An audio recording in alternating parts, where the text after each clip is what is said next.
नमस्कार। हमारे YouTube channel famous stories of the world में आपका स्वागत है। हमारी चौहानों की गाथा चल रही थी। चौहानों की गाथा में हमने देखा सर्वप्रथम राजस्थान के अंदर चौहान अजमेर या शाकंभरी के चौहानों ने सत्ता स्थापित की थी। कालांतर में 1192 में पृथ्वीराज चौहान तरते के साथ मोहम्मद गोरी का संघर्ष हुआ।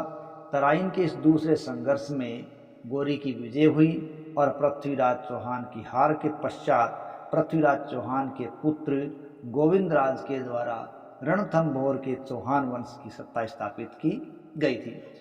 इसी के साथ नाडोल के अंदर लक्ष्मण या लाखा के द्वारा चौहान वंश की स्थापना की गई थी। ये सब चीज़ें हमने पहले के चरणों में देख ली है। इसी प्रकार नाडोल के चौहान शाखा के अल्हड़ के पुत्र कीर्तिपाल के द्वारा 1182-81 के लगभग जालोर में सोनगरा चौहानों की स्थापना की गई थी। इसी नाडोल शाखा के ही एक शासक हुए हैं देवा या देवी सिंह। उन्होंने बूंदी में चौहान सत्ता की स्थापना की थी और बूंदी में जो चौहान सत्ता की स्थापना हुई वो चौहान सत्ता हाड़ौती के चौहान सत्ता के रूप में पहचानी गई। और इसमें इस प्रकार माना जाता है कि राजस्थान में बूंदी का ये जो क्षेत्र था वहाँ पहले मीणा भील आदि थे और जब इसे चौहानों ने प्राप्त किया था तब यहाँ मीणा का शासक था। और बताया जाता है कि बूंदा मीणा सरदार के नाम पर ही इस क्षेत्र का नाम बूंदी पड़ा था। और रणकपुर अभिलेख में बूंदी का एक अन्य नाम प्राप्त होता है और वो नाम है वृंदावती। इस प्रकार रणकपुर अभिलेख इसका नाम वृंदावती बताता है। यहाँ ये भी जानना जरूरी है कि नाडोल शाखा के चौहान वंशज थे देवा या देवी सिंह। उन्होंने ही बूंदी में चौहान सत्ता की स्थापना की थी और नाडोल शाखा के चौहानों का वंशज दो देवी या देवा या देवी सिंह था। वो मेवाड़ के बम्बावदा गांव का एक सामंत था और उसने लगभग 1241 ईस्वी के आसपास बूंदी के इन क्षेत्रों पर आक्रमण किया और मीणाओं को पराजित कर दिया। और मीणाओं को पराजित करके उसने बूंदी में एक नए चौहान साम्राज्य की स्थापना कर दी और वो चौहान साम्राज्य हाड़ा साम्राज्य के नाम से जाना गया।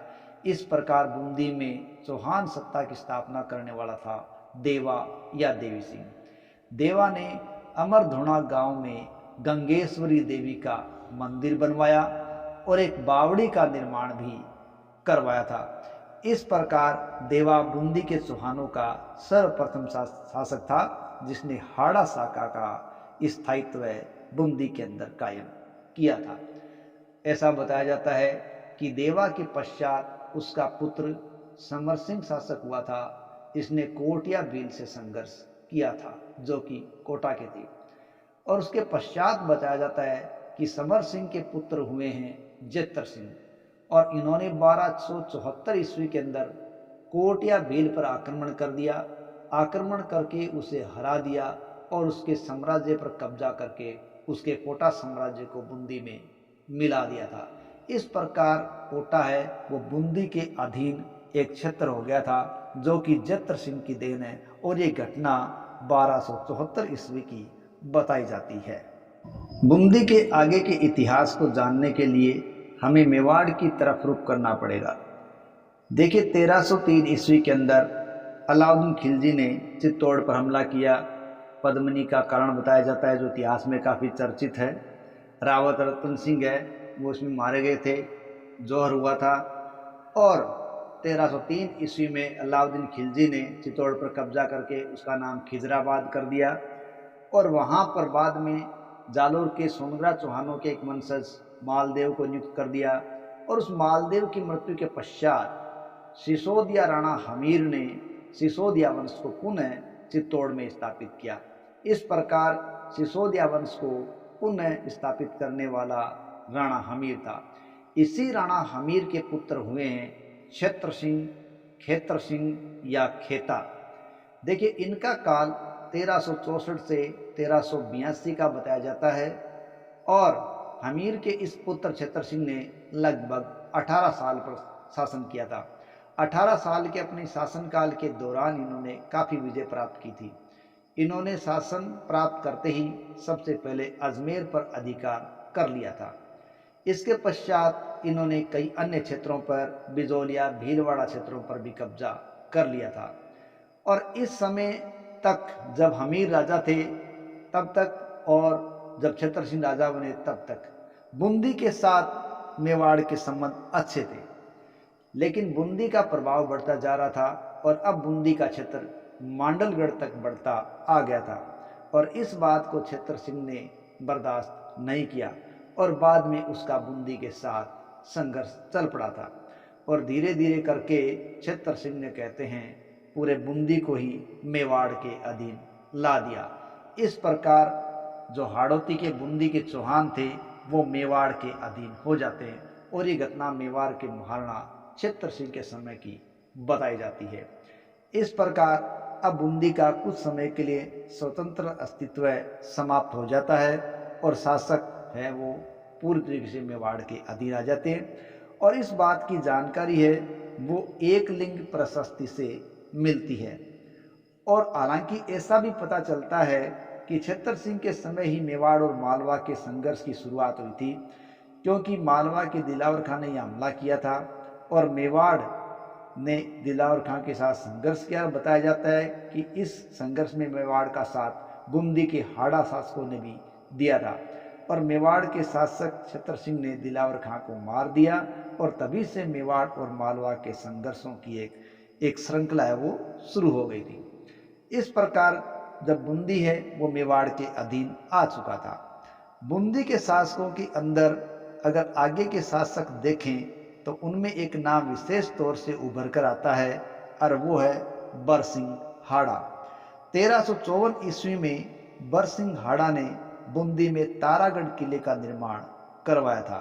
और ये तारागढ़ किला राजस्थान में अपने भित्ति चित्रों के लिए बहुत ज़्यादा प्रसिद्ध है।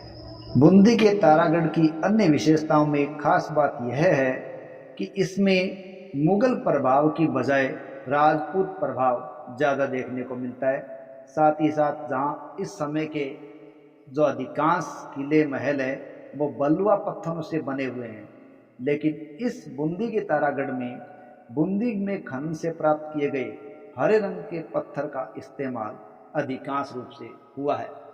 यहाँ एक बात और ध्यान देने योग्य है कि मेवाड़ के शासक छतर सिंह ने जब बूंदी को अपने अधिकार में ले लिया तो उसके पश्चात यहाँ के शासक है वो मेवाड़ के एक सामंत सरदार की तरह काम करने लगे और अपने आप को राव की पदवी से सुशोभित करने लगे थे।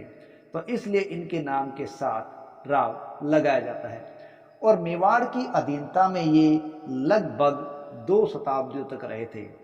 तो राव के कारण ही राव बरसिंह हाड़ा थे और बाद में राव सुरदन सिंह हाड़ा हुए थे।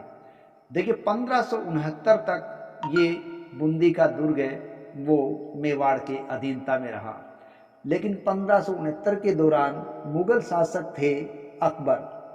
उन्होंने इस क्षेत्र को मेवाड़ की अधीनता से मुक्त करवा दिया और राव सुरदन सिंह है उनको राव राजा की उपाधि दी गई। इस प्रकार पुनः राजा की उपाधि 1569 में सुरदन सिंह हाड़ा को मिली, अर्थात बूंदी मेवाड़ से मुक्त हुआ। लेकिन वो एक प्रकार से मेवाड़ से मुक्त होकर मुगलों की अधीनता में चला गया था। तो आज की इस वीडियो में इतना ही करेंगे, आगे की कहानी अगले पार्ट में देखेंगे। तब तक के लिए जय हिंद, जय भारत।